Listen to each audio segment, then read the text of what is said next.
These filaments used to be plastic bottles, and they're being turned into polyester.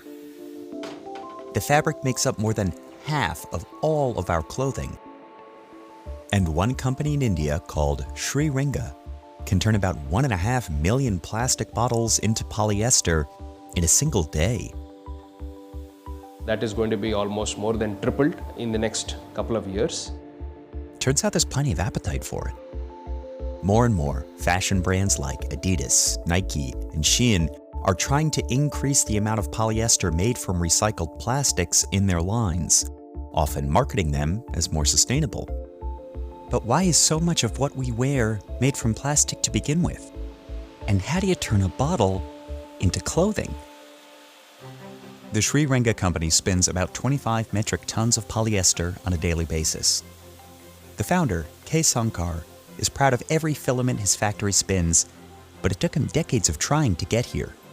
I felt like doing something to the society by doing recycling. Today, he runs the business alongside his son, Senthil, who quit his job in IT to help his dad. I wanted to be an entrepreneur, and I wanted to be an entrepreneur in India. Globally, we produce about 600 million of these bottles every year, and most of them are not recycled. In India, waste pickers collect and deposit them at sorting sites like this one, where workers crush and bale them for sale. Every month, Sri Ringa buys about 900 metric tons of trash from companies like this one. But all it really wants is PET.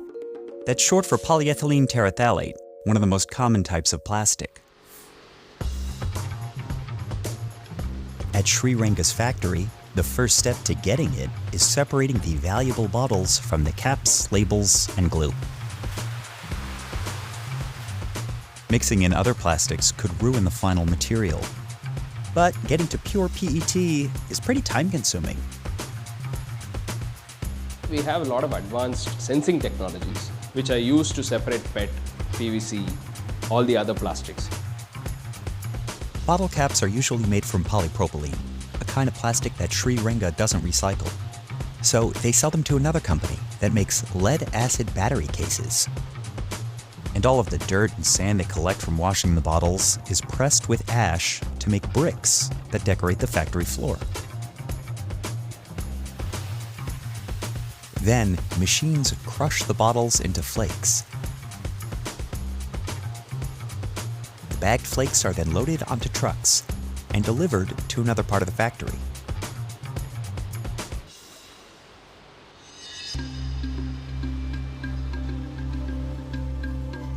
Here, they are crushed again and passed over a sieve shaker, a machine that sorts the flakes by size, making sure they're no larger than 14 millimeters.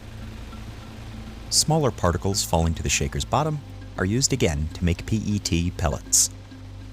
But the flakes still aren't 100% separated.